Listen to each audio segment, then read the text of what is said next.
If you're hunched over like this, pissed off at the end of the bench, dude, moping and stuff, what is that guy gonna think about you, man? That's from the second you step off the bus, dude. We're not even talking about talent or getting 3 knocks yet. And you guys have to understand it. The earlier that you can wrap your head around it, the better off you'll be. If you think scouts only care about your stats, man, you're either an idiot or you don't know ball.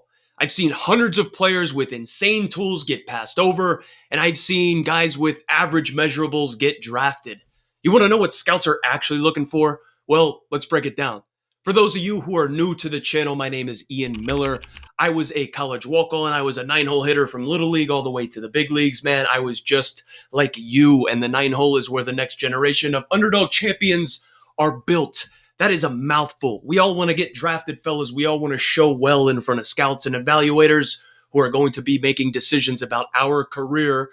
But we need to break this stuff down and understand some things. There is a lie that everybody seems to be believing. Most players think that a 400 batting average or throwing a fastball 90 miles an hour guarantees a look. And guess what, guys? It absolutely doesn't. It doesn't. The game is consistently changing, and you are going to have to be able to stand out from everybody else. How are you going to get drafted? How are you going to differentiate yourself from everybody else that can do that stuff at the next level? It is not about just numbers and showing well in statistics, man. Scouts in front offices are obsessed with one thing, and this is absolutely crucial, and it's how you fail. Can you take a golden sombrero or make an error or two in big-time situations, bounce back, and get a job done? These guys want to see how you process failure. They want to see how you respond. Do you react? Are you able to get a hold of yourself and remain composed before you blow up? Before any major league call-up, okay, we kind of saw this a little bit with Jackson Holliday, but before any major league call-up, a GM will ask, can this guy handle adversity? Can he handle failure or a slump when shit goes sideways? We saw Jackson Holliday get up there quick, struggle a little bit, come back down, figure it out, go back up, mash, right? But oftentimes we aren't a number 1 pick or a top draft pick, a dude that signs for multiple millions of dollars and propels through the minor league system. So we need to deal with failure, and we have to prove that stuff to GMs, to scouts, and we need to be able to bounce back and be that guy that can handle adversity, handle failure. My junior year, I was ready to get drafted out of Wagner College, man. Finally on the map, and here I am playing against the NEC rival, if you will, Quinnipiac, dude. We are there. There are a couple scouts in the stands. Actually, they don't even have stands. I think they were there like right behind home plate, and they're not there to see anybody else other than me. So I know they're there to see me.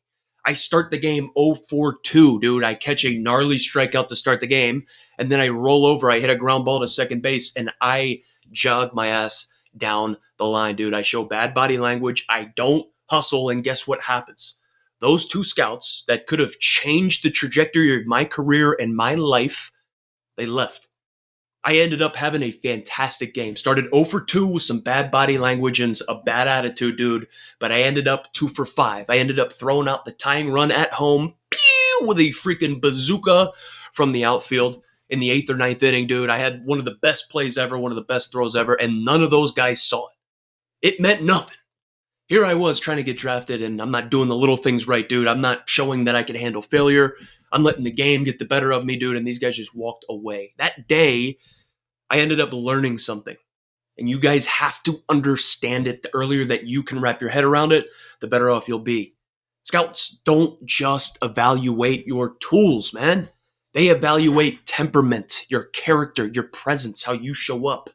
If you look like you quit, they write it down, and that's just what it is. Now let's move on and let's talk about what scouts evaluate beyond the numbers. It's not all about a 400 batting average and throwing 90 poo, okay? Body language is a controllable that screams maturity, dude. Can you handle the situation? Are you built for this moment? Or is your body language absolutely unraveling, man? Body language can only help you. Show good. Be in control of your emotions. If you show bad body language, it can only hurt you. Body language can make or break you passing the eye test. The initial thought from a scout, your body language, dude. If you're hunched over like this, pissed off at the end of the bench, dude, moping and stuff, what is that guy going to think about you, man? X. He's making a decision about your career, and here you are having terrible body language. What else do they evaluate beyond the numbers, man? Don't let like these mechanics and having flawless, picture perfect like swing and like all that stuff. Don't let that stuff cloud your athleticism. Don't let it smother it, man. What scouts want to see is you doing your thing, your athleticism shining. The way that you play the game, let it come out at the forefront. Don't just try to have perfect mechanics. Think about swinging perfectly, exit velo, thinking about getting on plane, tilt, the two-handed finish, dude. It's over, right? Being fluid and showing that you are an athlete matters more than flawless mechanics. Scouts are looking for teammates, not technicians. They want dudes that can be plugged into a clubhouse, whether you're traded, you're called up, you're thrust into a new team, new organization. Can you fit the mold?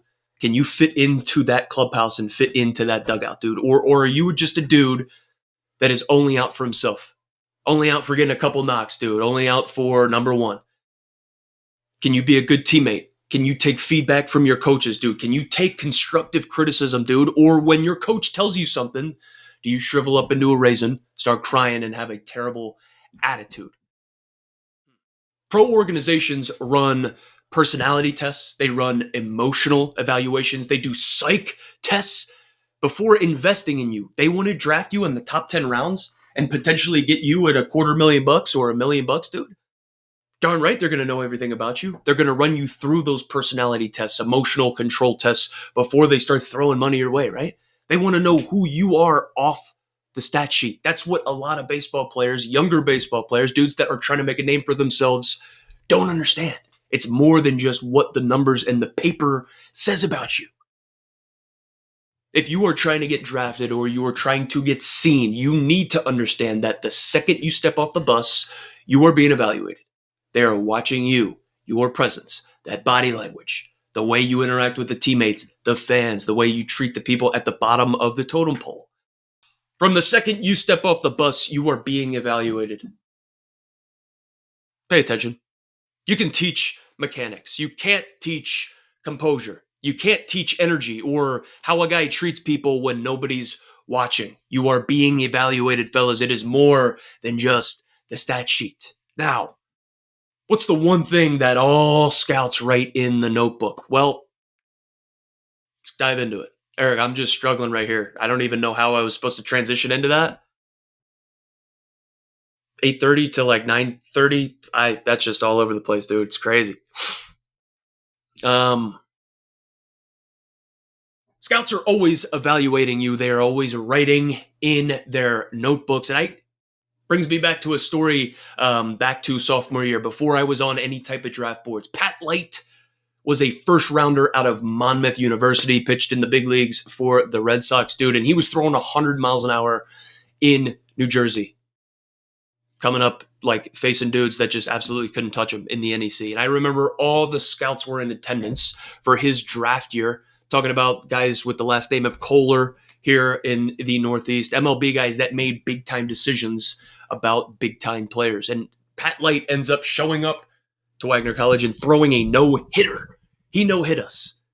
Absolutely shut us down. And I end up having a couple line drive outs, right? I ended up catching a gnarly strikeout my first AB, and then I think I hit maybe a one-hop line drive to the shortstop, and then I ended with a line drive to the center fielder. And not that it was a good AB or a good day, but I ended up battling through that adversity. Year later, during my draft year, I go out to Monmouth, and Kohler's there again. Big-time decision maker, making decisions about my career, where and if I'm going to be drafted. And I go out there and I make 2 errors in one single play. It was the worst play of my career, and I do it in front of this guy. Rinky-dink fly ball, I'm running in, and I hit it off the heel. It falls down. There's a man on second base, and he's going around to score, and I get it like a shortstop, and I do some running jump throw to try to get it home, and I sail it like halfway up the backstop, dude. And so, like, the guy that hit it ends up at second or third. Guy that was at second ends up scoring. They're 2 outs, dude. It was absolutely terrible. It was a total disaster on paper, okay? But how I handled it, I was able to rebound. I didn't slam my helmet, dude. I ended up still getting drafted. I ended up rebounding, having solid years, that sophomore and junior year, but I didn't make excuses, dude. I just played hard. Later, those same scouts, Tom Kohler, those same guys that were there to watch me play, mentioned how I ended up carrying myself, how I was able to rebound, dude. And that was what they used to evaluate me. All scouts have notebooks, fellas, and they are going to be writing one thing down in there, and it's how you carry yourself. How do you bounce back from failure, dude?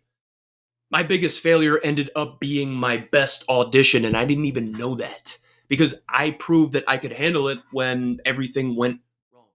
You guys can do that as well. What you can do from here on out until you get drafted is compete every single rep, even the ones that you think are vanilla, are boring, that don't matter. When we talk about the best baseball players, it's guys that do the little things right on purpose with purpose. Can you compete every single rep even when it doesn't matter, dude? Even when it's on a backfield or even when it's individual practice, the head coach isn't even watching. There's no scouts here, dude. Can we still lock in and execute like a draft pick? Run hard on every single ball. Again, you are being evaluated the second you get off the bus. Are you jogging down the line, dude, or do you care? Be loud. Be encouraging. Have energy. Be coachable, man. Take feedback. If your coach says, dude, you suck at shortstop, that's a little bit harsh. But if he gives you some sort of feedback and tells you to do something a little bit different next time and you just made a couple errors, can you take that? Can you build from it? Can you not let it affect next inning? Can you not let it affect you your next AB, dude? Can you close out the game strong? Be coachable. The next level is going to be absolutely built on consistency, not highlight reels, okay? Be the same guy every single day because when scouts are making these decisions about your career, they are going to trust predictability more than just flash. You can't fake maturity. You can't fake effort or body language. And that's what they're really watching. It's not about playing perfect baseball. It's about showing them that you can handle imperfect baseball like an absolute pro. Be the guy they can trust, not the guy who looks good on paper. And most importantly, gentlemen, keep grinding.